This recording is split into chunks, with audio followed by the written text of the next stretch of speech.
کیا تب بھی تم اس راستے کو نہیں سے حیثیت ہے اس کی اللہ کی تقسیم ہے برابر نہیں دیا جا سکتا. کیوں؟ اس پر بہت طویل بحث ہے، لیکن میں ان سب کو کوئی چاہے کہ ہم برابر کر دیں، جیسے ہمارا کمیونزم کا نظام ہے، کیا چاہتے ہیں سب برابر ہو جائیں. سب کا کالا رنگ نہیں ہو سکتا، سب کا گورا رنگ نہیں ہو سکتا، سب کا ایک رنگ نہیں ہو سکتا، سب کے ذہن ایک برابر نہیں ہو سکتے، سب کی توانائیاں اور فطرتیں ایک برابر نہیں ہو سکتی. یہ تو دنیا میں کوئی انسان کر ہی نہیں سکتا. اور آپ کو معلوم ہے کمائی اسی دماغ اور صحت میں موقوف ہے. اگر آدمی کا دماغ اچھا ہے، تیز ہے، تلوار ہے، صلاحیت اچھی ہے تو وہ زیادہ کمائے گا. بدھو ہے، کم کمائے گا. اور ہر آدمی کا دماغ برابر ہو ہی نہیں سکتا ہے. اور جس کا جتنا دماغ ہے، صلاحیت ہے، اسی لحاظ سے اس کے ذمہ اللہ نے کام بھی رکھا ہے. کسی کی ڈیوٹی زیادہ کر دیا، کسی کی کم کر دیا. کوئی دن بھر 1 گھنٹہ نہیں بول سکتے. کیوں نہیں بول سکتے؟ ان کو کم نہیں لگایا اللہ نے. تو ہر آدمی کے اوپر فرائض بھی اسی لحاظ سے ہیں. کسی کے ذمہ 2 کی کفایت ہے، کسی کے ذمہ 6 کی کفایت ہے، کسی کے ذمہ 20 کو کورش کرنا ہے. تو فرائض بھی الگ، ڈیوٹی بھی الگ، صلاحیت بھی الگ. ان تمام کو ہم ایک نہیں کر سکتے. اللہ فرماتے ہیں کہ نظام معیشت کو ہم نے رکھا ہے کہ کوئی بعض اور کوئی دوسرا بعض کے مقابلے میں کم درجے کا ہو، تاکہ دنیا کا نظام چلتا جائے. اور یہ کیسے ہے؟ جتنی طلب اتنی رسد. طلب جتنی ہوگی مارکیٹ میں اتنا وہ چیز پہنچائی جائے گی. چیز زیادہ آ گئی، طلب کم ہو گئی، ریٹ گر جائے گا. کم ہو گئی چیز، طلب زیادہ بڑھ گئی، ریٹ بڑھ جائے گا. یہ نظام عالم نے کام ہے. اس کے لیے دنیا کا سب نظام اسی پر ہے. اب جو کمپنیاں کھلی ہیں کمیونزم کی، وہ چاہتی ہیں کہ سب یکساں ہو جائیں. سب یکساں ہو ہی نہیں سکتے. مثلا فطرت کیا ہے؟ رات میں سونا، دن میں جگنا. یہ کس نے بنایا؟ حکومت کا قانون ہے یہ نہیں. یہ نظام ہے اللہ کا. خود بخود انسان راتوں میں سو جاتا، خود بخود دن میں اٹھ جاتا. نظام فطرت ہے یہ. شادیاں کرنا، حکومت حکم دے گی شادیاں کرنے کے لیے نہیں. شادیاں کرنا انسان کی طبیعت پر منحصر ہے. کون کس کی طرف مائل ہے وہاں شادی کرتا، لیکن اس کی نظر ہے. کون سا آدمی کون سا کاروبار کرے.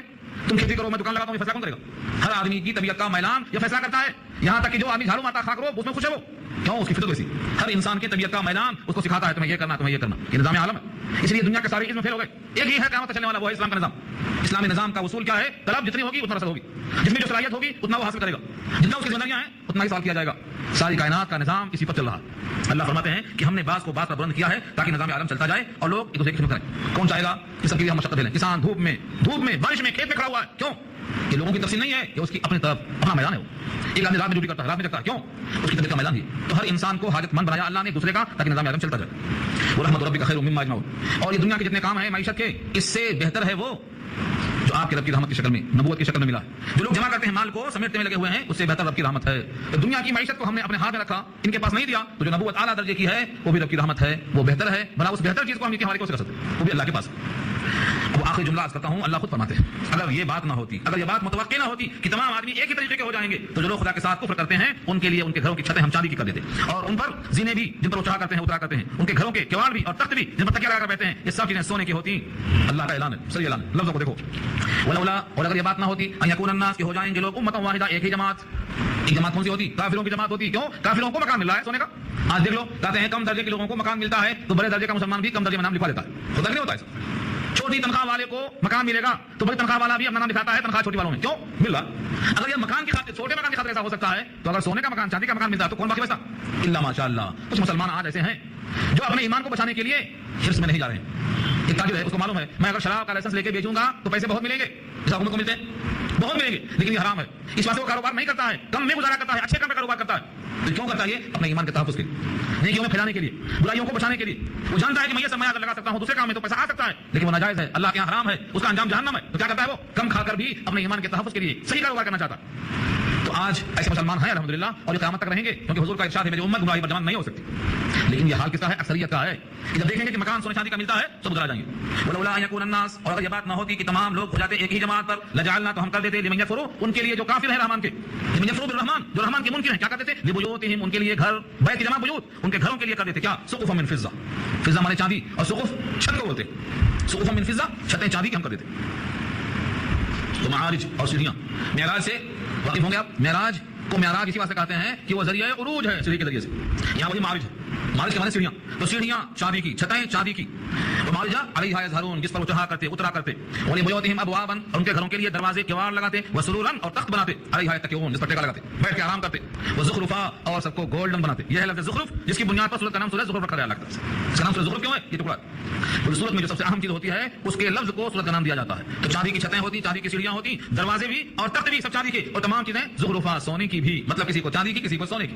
ہم دیتے کیوں نہیں دے رہے ہیں؟ کیونکہ سب لوگ جب سنیں گے کافروں کو سونے کا گھر ملتا ہے تو سب کافروں کی لائن میں کھڑے ہو جائیں گے. یعنی دنیا ہماری نگاہ میں کوئی حیثیت نہیں رکھتی ہے، اور ہم دے سکتے کافروں کو. نہ دینے کی وجہ یہ ہے جب دنیا جیسی حقیر شے کو ہم کافروں کو دے سکتے ہیں تو تم نبوت کو شرط لگاتے ہو دینے کے لیے کہ دنیا ملے گی، دنیا دار ہوگا، راجات ہوگی، نوکر چاکر ہوں گے، سونے چاندی ہوں گے، تو وہ شخص نبوت کے لائق ہوگا. یہ تمہاری شرط کتنی غلط ہے. دیکھ لو، نبوت کے لیے وہ ملکات چاہیے، وہ قدرت چاہیے جو نبیوں میں ہوا کرتی ہے. جو سید الانبیاء میں بدرجہ اتم موجود تھی اور اللہ سے زیادہ کون جانتا ہے، اس لیے اللہ نے نبوت آپ کو عطا فرمایا. اس لیے دنیا کی شرط لگانا نبوت کے لیے غلط ہے اور نائب نبوت کے لیے بھی غلط ہے. لوگ کہتے ہیں بیچارہ کا حال بہت برا ہے، کیا دیکھیں بولتے ہیں حال برا ہے. اگر نماز چھوڑ رہا ہے تو نہیں بولیں گے، نماز سے بے نمازی ہو گیا تو یہ نہیں کہیں گے. ہاں ہوائی جہاز میں تھا اب بس میں آ گیا تو ایسا کہیں گے، برا حال ہو گیا، انحطاط تنزل کا شکار ہو گیا، یہ زاویہ غلط ہے. ہاں یہ دیکھو بھائی نمازی تھا اب نمازی نہیں ہے تو کہیں گے خراب ہو گیا، یہ ہے معیار. پہلے قرآن سے لگا ہوا تھا قرآن سے دور ہو گیا، یہ ہے معیار. پہلے موحد تھا مشرک ہو گیا، یہ ہے معیار. پہلے سجدہ کرتا تھا صرف اللہ کو اب جھکتا ہے ہر درگاہوں میں جا کے، یہ ہے معیار بگڑ جانے کا. اللہ کی نگاہ میں جو بندہ اچھا ہو اس کو آپ خراب نہیں کر سکتے. دنیا داری کو معیار اچھائی کا قرار دینا یہ غلط ہے، یہ مضمون یہاں ثابت ہوا. وَإِن كُلُّ ذَلِكَ لَمَّا مَتَاعُ الْحَيَاةِ الدُّنْيَا، جتنی باتیں آپ نے سنا آپ نے سونے چاندی کے دروازے چھتیں کھڑکیاں گھر سب کا اشارہ کر دیا اللہ نے. وَإِن كُلُّ ذَلِكَ، اور سب کے سب جتنی چیزیں یہ ہیں، لَمَّا مَتَاعُ الْحَيَاةِ الدُّنْيَا، دنیا کے حیات کا سرمایہ ہیں اور بس. صرف دنیا کی زندگی میں یہ سرمایہ ہے، اس بات کو پھینکو بس. پھر بہتر کیا ہے فرمایا وَالْآخِرَةُ عِندَ رَبِّكَ لِلْمُتَّقِينَ، متقیوں کے لیے آخرت ہے آپ کے رب کے پاس وہی بہتر ہے. متقیوں کے لیے آخرت میں اللہ نے بہترین انجام رکھا ہے. تو ساری کائنات سونے کی چاندی کی مل جائے تو بھی یہ بمقابلہ نبوت کے اور نبوت والے علم کے اور اس طریقے کے مقابلے میں کوئی حیثیت نہیں رکھتی، کیونکہ ان کا انجام فنا ہے اور جو ایمان ہے اس کا انجام جنت کی شکل میں حاصل ہونے والا ہے. تو کوئی یہاں پورا ہو گیا. اب اگر کوئی تقویٰ کے بجائے اور رحمان کے بجائے. السلام علیکم ورحمۃ اللہ وبرکاتہ. الحمد لله وحده والصلاة والسلام على من لا نبي بعده ثم بعد فأعوذ بالله من الشيطان الرجيم بسم الله الرحمن الرحيم. ومن يعش عن ذكر الرحمن نقيض له شيطانا فهو له قرين وإنهم ليصدونهم عن السبيل ويحسبون أنهم مهتدون حتى إذا جاءنا قال يا ليت بيني وبينك بعد المشرقين فبئس القرين ولن ينفعكم اليوم إذ ظلمتم أنكم في العذاب مشتركون أفأنت تسمع السم أو تهدي العمي ومن كان في ضلال مبين إلى آخر الآية. صدق الله العلي العظيم وصدق رسوله النبي الكريم ونحن على ذلك من الشاهدين والشاكرين. اللهم ألهمنا رشدنا وأعذنا من شرور أنفسنا، اللهم وفقنا لما تحب وترضى من القول والفعل والنية. رب اشرح لي صدري ويسر لي أمري واحلل عقدة من لساني يفقهوا قولي. آمين يا رب العالمين. محترم حضرات، معزز سامعین، محترم خواتین، میری ماں اور بہنوں، ملی بھائیوں، آج کی گفتگو کا عنوان ہے سورہ زخرف 25واں پارہ، آیت نمبر 35 تک بات ہو چکی ہے. آیت نمبر 36 سے آج گفتگو ہوگی. یہاں سے پارے کا 10واں رکوع ہے اور سورت کا 4تھا رکوع شروع ہو رہا ہے. اوپر کی آیتوں میں یہ مضمون چل رہا تھا کہ آخرت متقیوں کے لیے ہے اور متقی بننے کے لیے اس رکوع میں یہ بتایا جاتا ہے رحمان کی یاد سے غافل نہ ہونا، یعنی اچھے ماحول میں رہنا، یہ متقی بننے کا ذریعہ ہے. شروع ہوتا ہے جملہ وَمَن يَعْشُ عَن ذِكْرِ الرَّحْمَٰنِ، اور جو زندگی گزارتا ہے رحمان کی یاد سے غافل ہو کر، نقیض لہو شیطان، ہم اس پر ایک شیطان مسلط کر دیتے ہیں، فَهُوَ لَهُ قَرِينٌ، اور وہی اس کا ساتھی رہتا ہے. یعنی جس طریقے سے کوئی چیز محفوظ رکھنا ہے تو حفاظت کے مقام پر رکھا جانا چاہیے، اور اس کو اگر آپ چھوڑ دیں گے یوں ہی تو خود ہی خراب ہو جائے گا. اچھے ماحول میں اگر آدمی نہیں ہے تو کچھ کرنا نہیں پڑے گا، وہ خود ہی خراب ہو جائے گا. دال ہے، سالن ہے، اس کو آپ اگر یوں ہی چھوڑ دیں گے تو صبح تک خود ہی خراب، فریج میں رکھ دیں گے تو محفوظ ہو جائے گا. دینی ماحول میں رہنا، قرآنی ماحول میں رہنا، دینداروں کے ساتھ رہنا، یہ ضروری ہے آدمی کے لیے غلط صحبتوں سے بچنے کے لیے. اگر دینی ماحول نہیں ملا تو انسان خود ہی خراب ہو جاتا، خراب کرنے کے لیے کچھ نہیں کرنا پڑتا. یہی آیت کا مضمون ہے. وَمَن يَعْشُ، عائش کے معنی آتے ہیں زندگی گزارنا، معیشت جس میں آدمی مال کو تلاش کرتا ہے زندگی گزارنے کے لیے. عاشا یعیش، عائش کے معنی آتے ہیں زندگی کو گزارنا. وَمَن يَعْشُ، جو زندگی گزارے گا، عن ذکر الرحمن، رحمان کے ذکر سے غافل ہو کر. یہ غافل ہو کر کہاں سے آیا؟ عن کی وجہ سے، لفظ عن، عین نون زبر عن، رحمان کے ذکر سے غافل ہونا. ذکر سے مراد یہاں قرآن ہے، کیونکہ پورے قرآن کریم میں جہاں جہاں لفظ ذکر آیا ہے اس سے مراد قرآن ہے. انا نحن نزلنا الذکر، ہم نے قرآن نازل کیا. اور ذکر کے معنی یاد دہانی کہتے ہیں. قرآن کریم چونکہ یاد دہانی کرتا ہے اس طرح سے اس کا ایک نام ذکر بھی ہے. جس طرح فرقان ہے، جس طرح سے قرآن ہے، ایسے ہی قرآن کریم کا ایک نام ہے ذکر. تو رحمان کے ذکر سے یعنی رحمان کی طرف سے نازل شدہ قرآن سے جو شخص اندھا بن جائے، یعنی اعراض کرے، اس کی طرف کوئی توجہ نہیں. آج دیکھ رہے ہیں آپ قرآن کریم کی طرف توجہ کرنے والے کتنے لوگ ہیں. قرآن کریم کی ایک صفت ہے وہ آپ سورہ زمر میں پائیں گے، سورہ زمر میں، کہ جب قرآن پڑھا جاتا ہے تو ان کے رونگٹے کھڑے ہو جاتے ہیں جسم پر، جن کے دلوں میں اللہ کا خوف ہوتا ہے. اللہ نزل احسن الحدیث کتابا متشابہا مثانیہ تقشعر منہ کا ترجمہ کا ہے رونگٹے کھڑے ہو جاتے ہیں. جلود الذین یخشون ربہم، جو اپنے رب سے ڈرتے ہیں. ثم تلین جلودہم، پھر ان کی کھال نرم پڑ جاتی ہے. یعنی جب آیت عذاب پر رونگٹے کھڑے ہوتے ہیں، آیت رحمت پر کھال نرم ہو جاتی ہے جب وہ دیکھتے ہیں اللہ کی رحمت کے حالات. آج کتنے لوگ ہیں جو قرآن کریم کو پڑھ کر ان کے جسم پہ رونگٹے کھڑے ہوتے ہیں اور آیات رحمت پر کھال نرم ہوتی ہے. یہ صفت پانے والا کوئی ہے؟ کیوں نہیں ہے؟ اس لیے کہ قرآن کریم سے غفلت بڑھتی جا رہی ہے. لوگوں کے سامنے صرف دنیا، کیونکہ دنیا حاضر. یہاں اللہ نے یہ واضح پیغام دے دیا ہے کہ جو رحمان کی یاد سے، یعنی ذریعہ یاد کیا ہے؟ قرآن. جو اس سے غافل ہو کر حیات گزارے گا تو نقد سزا کیا ہے؟ نقیض لہ شیطانا، ہم اس پر ایک شیطان مسلط کر دیتے ہیں. مقیض کے معنی مسلط کر دیتے ہیں. شیطانا خاص شیطان، فہو لہ قرین، بس وہ شیطان اس آدمی کا ساتھی رہتا ہے. قرین کے معنی ساتھی. قرن اور قرین. ذی القرنین سنا جس کے 2 سینگ تھے, دونوں طرف سینگ تھے بولتے ہیں لوگ. تو قرن کے معنی ایسا ساتھی جیسے سینگ ہوتی ہے, ہٹتا نہیں کبھی. یہ وہ شیطان ہے جو عام مومن کے پاس جو شیطان ہوتا ہے اس سے ہٹ کر ہے. علامہ قرطبی لکھتے ہیں کہ ہر انسان کے ساتھ مومن ہو یا کافر ہو شیطان تو رہتا ہے, لیکن یہ شیطان اسپیشل الگ لگایا جاتا ہے غافل آدمیوں کو چکنے کے لیے. اور جو مومنوں کے ساتھ شیطان رہتا ہے وہ تو خلوت میں, تنہائی میں, بیت الخلاء میں الگ ہو جاتا ہے, لیکن یہ کبھی بھی الگ نہیں ہوتا. یہاں تک کہ قبر میں ساتھ رہے گا اور جب محشر میں اٹھیں گے تب بھی ساتھ رہے گا, اور دونوں ساتھ جہنم میں جائیں گے, الگ نہیں ہوں گے. یہ ساتھی ہے شیطان, یہاں اس کا ذکر موجود ہے. فهو له قرین, بس وہ شیطان اس کا ساتھی بن جاتا ہے. اور جس کا ساتھی شیطان ہو وہ کون سا کام کرنے کا حکم دے گا وہ بھی بتا دیا اللہ نے. بھائی اچھا دوست ہے اچھے کام کا حکم دے گا, برا ساتھی ہے برے کام کا حکم دے گا. ضروری نہیں ہے کہ وہ شیطان جنوں میں سے ہو سکتا ہے کہ وہ شیطان انسانوں میں سے ہو, کیونکہ شیطان دونوں میں ہوتے ہیں, انسانوں میں سے بھی جنوں میں سے بھی. شیاطین الانس والجن, اللہ نے خود کہا شیاطین الانس والجن, شیاطین دونوں میں سے ہوتے ہیں. یہاں ظاہر نہیں کیا کہ وہ شیطان کیسا ہوتا ہے, لیکن ہمیشہ ساتھ رہے اس سے اشارہ ہوتا ہے کہ وہ شیاطین جن میں سے ہو سکتا ہے, کیونکہ ہمیشہ ساتھ رہنے پر وہ قادر ہے. جو انسان میں سے شیطان ہوتا ہے وہ ہمیشہ ساتھ رہنے پر قادر نہیں. وہ شیطان اپنے صفت شیطانیت کی وجہ سے کیا حکم دیتا ہے, وَإِنَّهُمْ لَيَصُدُّونَهُمْ عَنِ السَّبِيلِ, اور بے شک وہ البتہ ضرور ان کو روکتا رہتا ہے راہ حق سے. عن السبیل, سبیل مانے راستہ, یہاں مراد خاص راستہ جس پر چل کر جانا ہے, اللہ کے پاس پہنچنا ہے. روکتا رہتا. وَيَحْسَبُونَ, اور جن کو یہ روکتا رہتا ہے وہ کیا سمجھتا ہے, وہ لوگ جتنے اس قسم کے لوگ ہیں سب خیال کرتے رہتے ہیں انہم مہتدون, کہ وہ تو ہدایت پر چل رہے ہیں, ہدایت یافتہ ہیں. ہم سے زیادہ خوشحال کوئی نہیں ہے, جب ہم سے زیادہ خوشحال کوئی نہیں ہے تو ہم سے بہتر ہدایت یافتہ کوئی نہیں ہے, یہ سوچ کے چلتے رہتے ہیں. تو شیطان راستے سے بھٹکاتا ہے لیکن بھٹکنے کا احساس نہیں ہونے دیتا, بلکہ ان کو یہ خیال ہوتا ہے کہ ہم بڑے خوش ہیں. یہی مضمون بیان ہی سورہ کہف کے آخر میں گزرا ہے. سورہ کہف کے آخر میں گزرا ہے کہ جن کی صحیح دنیا میں ضائع ہو گئی اور وہ گمراہی میں پڑے رہے, لیکن سمجھتے یہ رہے کہ ہم جو کچھ کر رہے ہیں بہت اچھا کر رہے ہیں. آیت کے الفاظ ہیں الذين ضل سعيهم في الحياه الدنيا وهم يحسبون انهم يحسنون صنعا. یہ سورہ کہف کی آیت میں بیان یہی مضمون ہے جو یہاں موجود ہے. آدمی کے لیے اس سے بڑی خرابی اور کیا ہوگی کہ گمراہی میں ہوتے ہوئے بھی گمراہی کا احساس نہ ہو, ہم غلط ہیں غلطی کا احساس نہ ہو. اور اسی کو کسی شاعر نے کہا تھا جو مشہور شعر سنتے ہیں آپ, وائے ناکامی متائے کارواں جاتا رہا, اور کارواں کے دل سے احساس زیاں جاتا رہا, ضائع ہونے کا احساس بھی ختم ہو گیا. ہم قرآن سے دور ہیں, یہ کبھی احساس ہوا؟ قرآن اثاثہ ہے, سید الانبیاء کا امتیاز ہے, تمام معجزات میں سب سے بڑا معجزہ ہے, اسی سے توحید ہم کو ملنے والی ہے, اسی میں اللہ کی رضا ہم کو حاصل ہونے والی ہے. لیکن اس سے دوری کا ہمیں احساس ہے. آج کتنے مسلمان ہیں جن کو قرآن سے دوری کا احساس تک نہیں پیدا ہو رہا. اور قرآن سے دور ہونا حقیقت صراط مستقیم سے دور ہونا. دنیا کی کوئی کتاب نہیں ہے جو صراط مستقیم سے ہمیں قریب کر دے جبکہ ہم قرآن سے دور ہوں. کوئی کتاب. اللہ تعالیٰ نے حضرت موسیٰ سے کہلوایا تھا, اور یہی بات نبی صلی اللہ علیہ وسلم نے مکے والوں سے کہا تھا, اگر اس کتاب سے زیادہ کوئی اچھی کتاب ہے جس کو ماننے میں ہدایت مل جائے تو بتا دو کون سی کتاب ہے, ہم اس کو فالو کرنے کو تیار ہیں. اس سے زیادہ سورہ قصص 20 میں یہ آیت موجود ہے, بتا دو کون سی وہ کتاب ہے جو اس سے زیادہ ہدایت چاہتا ہے, اتبعوا, ہم اس کو فالو کریں گے. لیکن ایسی کوئی کتاب نہیں ہے جو قرآن سے زیادہ ہدایت دینے والی ہو. اور امت کا قرآن سے غافل ہونا اور اس کا احساس بھی نہ ہونا یہ بہت بڑا خسارہ ہے. یہ خسارہ کب تک رہے گا, یہ احساس کب شروع ہوگا, حتیٰ, یہ اس کی لمٹ ہے.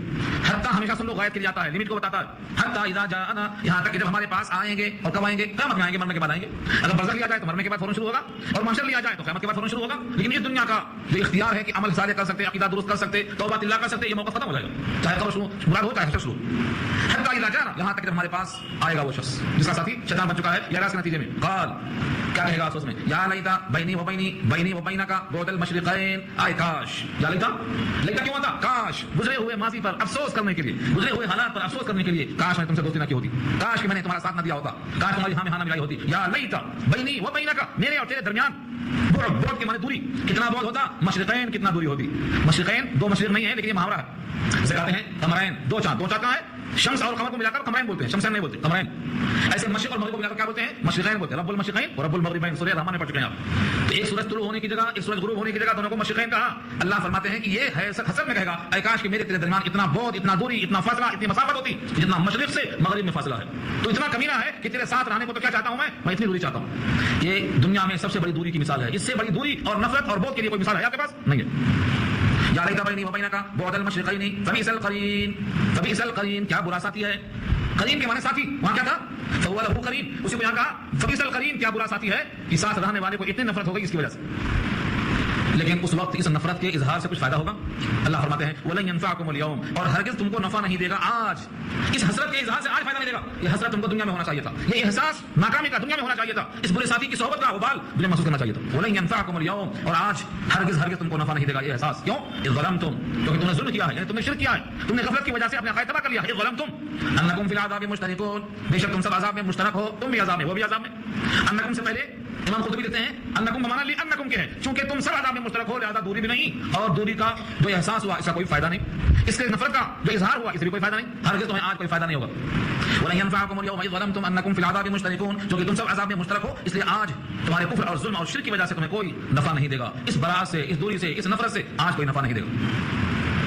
یہ سنا کر مکے والوں سے خطاب ہے کہ اے نبی صلی اللہ علیہ وسلم، اتنی اہم باتیں سن کر ان کے کان اور آنکھ نہیں کھلتے، تو کیا آپ ان بہروں کو، ان اندھوں کو راہ ہدایت دکھا سکتے ہیں؟ کیا آپ ان کے وکیل بن سکتے ہیں؟ افانت تسمع الصم او تهدي العمي ومن كان في ضلال مبين، کیا آپ ہیں سنا سکنے والے بہروں کو؟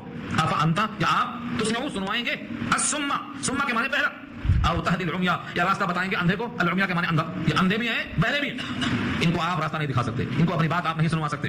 ومن كان في ضلال مبين، اور وہ جو ہو کھلی ہوئی گمراہی میں، کیا ان کو آپ راستے پر لا سکتے ہیں؟ اس کا جواب یہی ہے کہ جن کو اللہ گمراہی میں سے نہ نکالے اسے گمراہی سے نکالنے والا کوئی نہیں، اور جس کو اللہ گمراہی سے نکال دے گمراہی میں ڈالنے والا کوئی نہیں، یہ ہے مقصد بولنے کا۔ اب یہاں سے ایک خیال دل میں آتا ہے ہر داعی کے کہ دشمن کو سزا ہماری آنکھوں کے سامنے ہو جائے، اس کی شرارتوں پر سزا مل جائے تاکہ دل میں قرار آئے، یہ ہر داعی کے دل میں پیدا ہوتا ہے، انسانیت کا تقاضا ہے، فطرت ہے یہ، اور یہ خیال ہوا سید الانبیاء کو بھی کہ ہمارے سامنے ان کی جو شرارتیں ہیں ان کو جواب ملے۔ اس کا دو موقف بیان کیا اللہ نے، یا تو آپ کی آنکھوں کے سامنے عذاب آئے گا، اور اگر آپ کی وفات کے بعد ان کو عذاب آیا تب بھی سمجھ لیجیے کہ ہم انتقام لے کے چھوڑیں گے، ہمارے ہاتھ سے یہ بچ کر جانے والے نہیں۔ یہ دونوں رخ یہاں پیش کیا گیا ہے، فَإِمَّا نَذْهَبَنَّ بِكَ فَإِنَّا مِنْهُمْ مُنْتَقِمُونَ أَوْ نُرِيَنَّكَ الَّذِي وَعَدْنَاهُمْ فَإِنَّا عَلَيْهِمْ مُقْتَدِرُونَ، یہ دو آیتوں میں دو موقع پیش کیا اللہ نے، أَوْ نُرِيَنَّكَ، یا ہم آپ کو دکھلا دیں گے، الَّذِي وَعَدْنَاهُمْ، جن کا ہم نے ان سے وعدہ کیا ہے وہ عذاب ہم آپ کو دکھلا دیں گے۔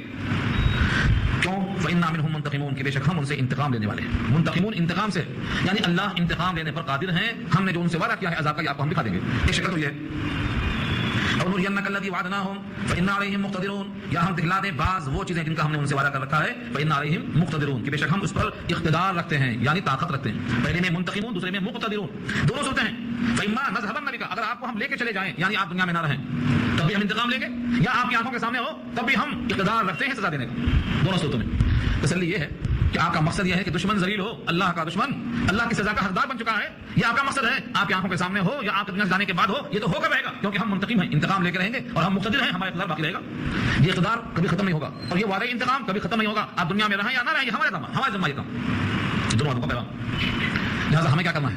آپ کے ذمہ انتقام نہیں ہے، انتقام ہمارے ذمہ ہے، آپ کے ذمہ صرف ایک کام ہے، فَاسْتَمْسِكْ بِالَّذِي أُوحِيَ إِلَيْكَ فَاسْتَمْسِكْ، استمساک کے معنی مضبوطی سے پکڑنا، کسی چیز کو مضبوطی کے ساتھ تھام لینا، یہ ہے فَاسْتَمْسِكْ، فَاسْتَمْسِكْ، مضبوطی سے پکڑ لیجئے، استمساک کے معنی مضبوطی سے پکڑنا۔ قرآن کو اللہ نے رسی کہا ہے، حبل اللہ المتین، واعتصموا بحبل اللہ جميعا، اللہ کی رسی کو مضبوط پکڑ لو، یہ مضبوط یعنی یہی ہے، فاستمسک بالذی اوحی الیک، اس کو مضبوطی سے پکڑ لو جو آپ کی طرف وحی کی گئی ہے۔ کیا ہے وہ وحی کی گئی ہے؟ اس کا مجموعہ قرآن ہے، دھیرے دھیرے 23 سال میں جو نازل ہوا ہے، جو وحی کی گئی ہے، یہ مضمون ہے۔ اس کو پکڑنے کا حکم دیا گیا ہے سید الانبیاء کو، آپ نے کیا پکڑا نہیں تھا؟ یہ امت کو سنانا مقصود ہے کہ جو لوگ شک پیدا کر رہے ہیں، آپ کو مبتلا کر رہے ہیں شک میں مختلف زاویے سے، کبھی کہتے ہیں کہ آپ رسولوں میں سے نہیں ہیں، لستا مرسلا، کافر کا قول ہے لستا مرسلا، آپ رسولوں میں سے نہیں ہیں، آپ محمد رسول اللہ نہیں ہیں، محمد ابن عبداللہ، شک پیدا کر رہے ہیں۔ اس کا جواب یہ ہے کہ جو ہم نے آپ کو وہی بھیجی ہے قرآن کی شکل میں، اس کو مضبوطی سے پکڑ لیجئے اور سنیے، دل سے یہ بات نکال دیجئے، ہاں یہ بات جو بٹھا لیجئے وہ یہ ہے، انک علی صراط مستقیم، آپ بے شک صراط مستقیم پر ہیں۔ یہ کیوں آیا؟ جو قرآن کو پکڑنے والے ہیں ان کی تسلی کے واسطے یہ آیت کافی ہے کہ بالذی اوحی، یعنی قرآن کو مضبوط سے پکڑ لو، اور قرآن کو پکڑ لینا یہ بعین ہی صراط مستقیم پر چلنے کے برابر ہے، کیونکہ اللہ فرماتے ہیں ان ھذا القرآن یہدی للتی ہی اقوم، قرآن سیدھا راستہ بتاتا ہے، قرآن سیدھا راستے کی رہنمائی کرتا ہے۔ تو اس آیت سے ہمیں صاف معلوم ہو گیا کہ قرآن کریم کے عقیدے کو اپنانا، قرآن کریم کی رہنمائی کو حاصل کرنا، یہ صراط مستقیم کی علامت ہے، اور قرآن کے خلاف راستے پر چلنا یہ صراط مستقیم سے ہٹنے کی علامت ہے۔ قرآن کریم کو صرف صراط مستقیم پر چلنے کا ذریعہ مت سمجھو، بلکہ یہ بڑا مرتبے کا کلام ہے، بڑا شرف ہے، جو اس کتاب سے وابستہ ہوگا اس کا چرچا اللہ کے یہاں ہوگا۔ اللہ فرماتے ہیں وَإِنَّهُ لَذِكْرٌ لَكَ، اور بے شک یہ قرآن البتہ تذکرہ ہے آپ کے لیے، تذکرہ کا مطلب چرچا، ذکر کے معنی یہاں پر تذکرہ ہے، یعنی چرچا ہے آپ کے لیے۔ علامہ قرطبی نے اور علامہ رازی نے لکھا ہے تفسیر کبیر میں کہ کفار قریش جب اسلام میں آ گئے، قرآن کو سمجھ لیا، قرآن کو تھام لیا، تو پہلے مخاطب چونکہ وہ تھے، ان کو اس قرآن سے ایسی عزت ملی کہ ساری کائنات میں ان کا چرچا ہوا، یہ ہے ذکر اللہ کا، وَلِقَوْمِكَ، اور آپ کی قوم کے لیے چرچا ہوگا۔ پہلا لفظ ذکر اللہ کا نبی مراد ہے، لِقَوْمِكَ سے مراد نبی کی قوم مراد ہے۔ آج ساری دنیا میں نبی کا اور نبی کی قوم کا چرچا اسی قرآن کے سبب سے۔ قرآن سب سے بڑا معجزہ، ہر معجزہ وقتی تھا، لیکن یہ معجزہ ایسا ہے جو ہمیشہ ہے اور قیامت تک رہے گا۔ اس معجزے کی بنیاد پر نبی کا چرچا ہوا، نبی کی قوم کا چرچا ہوا، یہ شرافت ہے، کرامت ہے، بزرگی ہے، یہ اعزاز ہے۔ تو تم یہ مت سمجھو کہ قرآن صرف ذریعہ صراط مستقیم ہے، بلکہ قرآن کو پکڑ لوگے تو اس میں تمہاری عزت ہے، تمہارا شرف ہے، تمہاری بزرگی ہے۔ امام رازی کی طرح یہ ہے کہ اس سے مراد نبی اور نبی کی قوم ہے، لیکن تفسیر قرطبی میں لکھتے ہیں، علامہ قرطبی کی رائے یہ ہے کہ یہ صرف نبی کی قوم کے لیے نہیں ہے، بلکہ قوم بول کر پوری امت مراد ہے۔ جو بھی آپ کی امت میں سے قرآن کو تھام لیں گے، قرآن کا تھامنا ان کے لیے ذریعہ عزت بنے گا، ذریعہ شرف بنے گا۔ علامہ قرطبی کی رائے سے جو بھی انسان قرآن پر ایمان لائے گا، یہ قرآن ان کے لیے عزت کا شرف بنے گا، کم سے کم آخرت میں اللہ کے سامنے۔ اور یہ بہت بڑا مقام ہے کیونکہ دنیا آخرت کے مقابلے میں قلیل ہے، دنیا کی حیات مختصر ہے آخرت کے مقابلے میں. جب وہاں بندہ عزت پائے گا تو یہ عزت دائمی ہوگی. دنیا کی عزت تو عارضی ہوتی ہے، لیکن یہ قرآن نے کہا کہ عزت صرف آخرت میں ملے گی، بلکہ دنیا اور آخرت دونوں کی تقسیم نہیں ہے، مطلق ہے. یہ قرآن چرچا ہے، شرافت ہے، بزرگی ہے آپ کے لیے اور آپ کی قوم کے لیے، ساری امت کے لیے. اس سے ایک مسئلہ خاص کیا علامہ قرطبی نے، اگر کسی کی خواہش کے بغیر اس کی نیکیوں کا چرچا ہو جائے اور وہ نیکیوں میں معروف اور مشہور ہو جائے تو یہ مطلوب ہے، معیوب نہیں ہے. ورنہ اللہ یہ نہ فرماتے کہ قرآن تمہارے واسطے چرچے کا ذریعہ بنے گا. ہاں یہ معیوب کب ہوگا؟ جب آدمی نیکیاں کرے اسی ارادے سے کہ میری شہرت ہو جائے، نیکیاں کرے اسی واسطے کہ میرے دنیا میں چرچے ہو جائے، یعنی اس کا نام پھر ریاکاری ہوگا، دکھاوا ہوگا، شہرت کے لیے ہو جائے گا. حج کرے گا شہرت کے لیے، قرآن پڑھے گا شہرت کے لیے، نمازیں پڑھے گا شہرت کے لیے، تو ریاکاری بن جائے گی. اگر نیت یہ نہ ہو بلکہ نیت اللہ کی رضامندی کی ہو کہ میں اللہ کو راضی کروں گا، پھر بھی اس کے واسطے ذریعہ شہرت بن جائے اس کی نیک نامی، تو اس آیت سے معلوم ہوتا ہے کہ یہ مطلوب ہے. آدمی برائی میں مشہور ہو گیا تو معیوب ہے، اور نیکی کے اندر مشہور ہو گیا تو پسندیدہ ہے. اس میں بہت ساری روایتیں ہیں. حضرت ابو ہریرہ کی بھی روایت سن چکے ہیں کسی آپ، انہوں نے فرمایا کہ میں کبھی کبھی نماز پڑھتا ہوں تنہائی میں، خلوت میں، مگر پھر بھی کوئی اچانک آ جاتا ہے. اس کے اچانک دیکھ لینے سے بحالت نماز دل میں یہ خیال ہوتا ہے کہ اس نے ہم کو نماز کی حالت میں دیکھا، یعنی اچھی حالت میں دیکھا. پہلے سے نیت باندھا، نماز پڑھ رہا ہے، اللہ کی خاطر پڑھ رہا ہے، لیکن کوئی درمیان میں آ گیا، اب دل میں خیال آیا کہ اس نے مجھے اچھی حالت میں دیکھا، تو کیا یہ بھی ریاکاری ہے، یہ بھی دکھاوا ہے؟ تو فرمایا کہ نہیں، یہ مومن کے لیے بشارت ہے، یہ مومن کے لیے پیشگی خوشخبری ہے. یعنی پہلے سے نیت نہیں ہے لیکن اس کی اچھائیوں سے مطلع ہو کر اچھا گمان پیدا ہو گیا تو یہ اچھا ہے، مطلوب ہے، پسندیدہ. جبکہ ایسی نیت نہ ہو، یہ ہے مقصد اس کا. وَإِنَّهُ لَذِكْرٌ لَكَ وَلِقَوْمِكَ وَسَوْفَ تُسْأَلُونَ، اور بے شک وہ نصیحت ہے آپ کے لیے اور آپ کی قوم کے لیے، اور ان قریب تم سوال کیے جاؤ گے. وَسَوْفَ تُسْأَلُونَ، ان قریب پوچھے جاؤ گے، سب پوچھے جاؤ گے. سوف تسألون سوال کیے جاؤ گے. اس سے پہلے آپ سن چکے ہیں سورۃ تکاثر کے حوالے سے ہر نیکی کے بارے میں سوال ہوگا. لَتُسْأَلُنَّ يَوْمَئِذٍ عَنِ النَّعِيمِ کے تحت بات آ چکی ہے کہ نعمتوں سے متعلق سوال ہوگا. پانی بھی نعمت ہے، سوال ہوگا. درختوں کی چھاؤں نعمت ہے، سوال ہوگا. انگوروں کے خوشے، کھجوروں کے خوشے نعمت ہے، سوال ہوگا. یہ وہاں دکھا چکی ہے. اس کے ساتھ اس کو ملا کر دیکھو تو معلوم ہو جائے گا کہ یہ قرآن بڑے مرتبے کی چیز ہے. پہل مخاطب اہل عرب ہے، امت محمدیہ کے ہر فرد کو دیا گیا ہے نبی کے توسط سے، کیونکہ اللہ خود فرماتے ہیں انا انزلنا الیک الکتاب للناس، لوگوں کے لیے ہم نے آپ کو دیا ہے. آپ کو دیا ضرور ہے لیکن لوگوں کے لیے دیا. لوگوں کے لیے بھی یہ قرآن بہت بڑی نعمت ہے. اور جب نعمتوں کے بارے میں سوال کیا جائے گا تو جو سب سے بڑی نعمت ہے اس کے بارے میں سوال کیوں نہیں کیا جائے گا؟ پانی کا سوال ہوگا، صحت کا، عمر کا سوال ہوگا، اولاد کا سوال ہوگا، مال کا سوال ہوگا، چھاؤں کا سوال ہوگا، ٹھنڈے پانی کا سوال ہوگا. تو کیا قرآن جیسی نعمتوں کے بارے میں سوال نہیں کیا جائے گا؟ یہاں اسی کا ذکر ہے. وسوف تسألون، یہ بہت ذریعہ ذکر ہے، بہت چرچے کی چیز ہے، آپ کی قوم کے لیے بڑے شرف کی چیز ہے. اور ان قریب تم سب پوچھے جاؤ گے کہ تم نے اس کے ساتھ کیا سلوک کیا. اب یہاں سے ایک اور سوال کا جواب ہے. کفار قریش نبی صلی اللہ علیہ وسلم کی ہر بات میں سب سے زیادہ مشکل لگتا تھا ان کو توحید کی بات میں، ایک اللہ کو ماننے میں بڑا اختلاف تھا. اس واسطے فرمایا کہ جتنے نبی ہیں سب سے پوچھ لو، سب نے توحید پیش کی. تم جن نبیوں کو مانتے ہو، حضرت موسیٰ کو مانتے ہو، حضرت عیسیٰ کو مانتے ہو، حضرت ابراہیم کو مانتے ہو، جن نبیوں کو تم مانتے ہو ان تمام نبیوں سے پوچھ لو کہ ہمارے پاس جو پیغام دیا گیا ہے اس میں توحید ہے یا نہیں ہے. واسأل، سوال کر لو، من ارسلنا، جن کو ہم نے بھیجا ہے، من قبلک، آپ سے پہلے، من رسلنا، ہمارے رسولوں میں سے جتنے رسول بھیجے ان سے پوچھو. اب سوال یہ کیسے پوچھنا؟ ان سب کا تو انتقال ہو گیا ہے، دنیا سے منتقل ہو گئے ہیں، تو سوال کیسے کیا جائے گا؟ شاہین لکھتے ہیں معراج کے موقع پر نبی صلی اللہ علیہ وسلم نے سارے انبیاء سے ملاقات کی ہے. اور علامہ قرطبی لکھتے ہیں کہ جب ملاقات ہوئی، امامت فرمایا نبی صلی اللہ علیہ وسلم نے، تو سب سے پہلا سوال آپ نے یہی کیا تھا، سب سے پہلا سوال یہی کیا تھا. تو یہاں پوچھ لینے سے مراد ابھی پوچھنا نہیں ہے، پوچھ لو. تو معراج کے موقع پر پوچھا آپ نے، اس لیے لکھا شاہین نے، علامہ قرطبی کی رائے. اور بعض کہتے ہیں کہ انبیاء سے پوچھنے کا مطلب جو ان کو ہم نے کتابیں دی ہیں، تورات ہے، انجیل ہے، زبور ہے، بہت تحریف کے باوجود آج بھی اس میں توحید کا مضمون ملے گا. تفصیل کے لیے پڑھو جسٹس تقی عثمانی کی بائبل سے قرآن تک جو ترجمہ ہے اظہار الحق. یہ کتاب جو اظہار الحق کے نام سے مشہور ہوئی ہے، بہت اہم کتاب. تو بائبل سے قرآن تک اسی کی توضیح ہے. آج بھی تو اتنی تعریف کے باوجود بھی توحید موجود ہے. مجھے صاحب نے بڑے حوالات دیے ہیں. تو یہاں دو باتیں ہوں گی، یا تو ان کی کتابوں سے دیکھو یا پھر ان انبیاء سے ملاقات کے وقت پوچھو. دونوں صورتیں شامل ہیں. سوال کر لو ان سے جن کو ہم نے بھیجا ہے آپ سے پہلے، ہمارے رسولوں میں سے. اجعلنا من دون الرحمن آلہۃ یعبدون، کیا بنایا ہم نے رحمان کے علاوہ سے کوئی معبود جس کی پوجا کی جاتی ہے، جس کی عبادت کی جاتی ہے، جس کی بندگی کی جاتی ہے. پوچھو. اجعلنا، الگ ہے، مانے کیا، کوشچن کے لیے ہے. اور جعلنا، بنایا ہمیں. اجعلنا من دون الرحمن، کیا بنایا ہم نے رحمان کے علاوہ میں سے آلہۃ، کچھ معبود، یعبدون، جس کی بندگی کی جاتی ہے. پوچھ لو. ہر نبی سے معلوم ہو جائے گا، ہر کتاب سے معلوم ہو جائے گا. جب کسی کے یہاں ثابت ہی نہیں ہے کہ رحمان کے سوا کسی کی بندگی کی جائے، تو ایک معبود یعنی رحمان کی بندگی ثابت ہو رہی ہے، پھر تم کو لا الہ میں کیا تعامل ہے، لا الہ الا اللہ میں کیا تکلیف ہے. تو توحید ثابت ہو گئی. اس طریقے سے توحید ثابت ہو گئی کہ سارے انبیاء کرام کی شریعتوں میں یہی مضمون تھا. اب ان میں سے معراج کے موقع پر یا ان کی کتابوں میں جانے کا موقع نہیں ہے. معراج میں حضور نے پوچھا، وہ حدیث سامنے نہیں ہے، یا پھر وہ کتابیں پڑھنے کا آپ کو موقع نہیں ہے. چلو لگے ہاتھوں کچھ مثال لے لو یہاں سے. اللہ تعالیٰ نے قرآن کریم کو ایسا ترتیب کے ساتھ فطرت کا لحاظ رکھا ہے کہ آپ کے دل میں خلجان نہیں آئے گا، وہیں کہیں آپ کو جواب مل جائے گا. آپ سوچتے ہوں گے کہ سارے انبیاء سے ملاقات ہوتے تو ہم بھی پوچھتے تھے. اللہ فرماتے ہیں آؤ یہاں دکھاتا ہوں. حضرت موسیٰ اور فرعون کا موقع سن لو. معلوم ہو جاتا کیا تھا. تو بطور مثال کے اللہ پیش کرتے ہیں. وَلَقَدْ أَرْسَلْنَا مُوسَىٰ بِآيَاتِنَا إِلَىٰ فِرْعَوْنَ وَمَلَئِهِ، اور تحقیق بھیجا ہم نے موسیٰ کو ہماری آیتوں کے ساتھ جو 9 مشہور نشانیاں، جس 9 نشانیاں جن کا ذکر سو میں تفصیل سے. إِلَىٰ فِرْعَوْنَ وَمَلَئِهِ، ان کا ذکر یہاں کیوں نہیں ہوا؟ کیونکہ وہ بیان ہو چکی ہے تفصیل سے. یہاں صرف نمونہ پیش کرنا ہے کہ دیکھو انبیاء کی تعلیمات کا ایک نمونہ ہے کہ توحید انہوں نے پیش کیا. صرف بندگی ایک کی ہے، اس کو پیش کیا اس نمونے کے واسطے بطور اجمال کے اس واقعے کو پیش کیا جا رہا ہے. الا فرعون و ملئہ، فرعون کی طرف اور اس کے سرداروں کی طرف. ملعون کے معنی ہم نشین، وزراء، ارکان سلطنت. یہ ملعون کے معنی بڑے بڑے سردار. فقال حضرت موسیٰ نے ان سے کہا انی رسول رب العالمین، میں رسول ہوں رب العالمین کا. رب جن کے ہیں جو پالنے والا ہو، اور العالمین سارے جہان کے رب کا میں رسول ہوں تمہارے پاس. یہ حضرت موسیٰ نے دلائل کے ساتھ کہا، 9 نشانیوں کے ساتھ کہا. ان کا حال کیا ہوا؟ پوری قوم ہنس رہی ہے. ہنسنے کا مطلب نشانیوں پر ہنس رہی ہے. بولتی کوئی نشانی ہے، یہ قہر پڑ گیا مثلا، قہر پڑنا کوئی نشانی ہے، یہ تو ہوتا رہتا ہے. اس طرح سے انہوں نے کس چیز کو سمجھا ہے کہ یہ معمول ہے. جیسے آج لوگ کہتے ہیں دنیا نیچرل ہے، خود بخود دنیا پیدا ہو گئی ہے، خود بخود پیدا ہو گئی ہے. ایک بچہ پیدا نہیں ہوتا تو ہزاروں جگہ چکر لگاتے جب معلوم ہوتا دنیا خود بخود پیدا نہیں ہوئی ہے. ایک بچہ خود بخود نہیں پیدا ہو رہا ہے، دنیا کیسے پیدا ہو جائے گی خود بخود؟ تو یہاں بھی اللہ نے مثال دیا کہ جیسے نشانیاں ان کے پاس آئیں، فلما جاءہم بآیاتنا اذا ہم منھا یضحکون، جب آئے ان کے پاس ہماری نشانیوں کو لے کر تبھی وہ لوگ ان میں سے لگے ہنسنے. یضحکون، ٹھٹھا کر رہے ہیں، مذاق کر رہے ہیں. کیا نشانی لائے؟ لاٹھی لائے، ہاتھ دکھا رہے ہیں، قہر پڑ گیا. یہ کوئی نشانی ہے؟ مذاق شروع ہو گیا اس چیز کا. اور نشانیاں ایسی نہیں تھی تو ان کو دیکھ کر احساس نہ ہو. وما نریہم من آیۃ الا ہی اکبر من اختہا، اور نہیں دکھایا ہم نے ان کو کوئی نشانی مگر وہ بڑی تھی اس کے دوسری نشانی کے مقابلے میں. اختن کے معنی بہن کہتے ہیں، یہاں مراد نشانی کی بہن نشانی، یعنی ایک نشانی سے دوسری بڑی نشانی جب بھی دکھایا بڑی سے بڑی دکھاتے چلے. واخذناہم بالعذاب، تو پھر ہم نے ان کو پکڑا عذاب میں، لعلہم یرجعون، تاکہ وہ رجوع کر لیں، تاکہ وہ لوٹیں. شاید آپ نے سورہ اعراف میں نہ دیکھا ہو، کھانے میں جواں پڑ گئے، کھانے میں خون آ گیا، کھانے میں میڈک پڑ گیا. یہ سب عذاب کا ذکر وہاں آیا. فارسلنا علیہم الطوفان والجراد والقمل والضفادع والدم، یہ سب نشانیاں آ چکی سورہ اعراف میں. کھانا کھانے بیٹھے میڈک، پانی پینے بیٹھے میڈک، تو میڈک کا عذاب، خون کا عذاب، جوئے کا عذاب. اللہ تعالیٰ کا یہ تمام کا تمام عذاب دیکھ کر وہ ہنستے رہے، مذاق اڑاتے رہے. احساس نہیں ہوا تو ہم نے ان کو پکڑا تاکہ احساس ہو. اب پوری قوم کہتی ہے دیکھو موسیٰ دعا کر دو یہ عذاب ٹل جائے، یہ میڈکوں کا عذاب ختم کر دو، ہم ایمان لے آئیں گے. عذاب ٹل گیا، بدل گئے. کتنے لوگ ہیں جو عہد کرتے ہیں ہم یہ کریں گے ہم وہ کریں گے، جب وہ کام ختم ہوگا تو بھول جاتے، فراموش، چھٹی مل گئی. یہاں بھی حضرت موسیٰ سے ان لوگوں نے بار بار عذاب کو ٹالنے کی درخواست کی. ہر دفعہ عذاب چلتا رہا حضرت موسیٰ کی دعا سے، اور ہر بار یہ عہد توڑتے رہے. دیکھو تذکرہ کیا اللہ نے.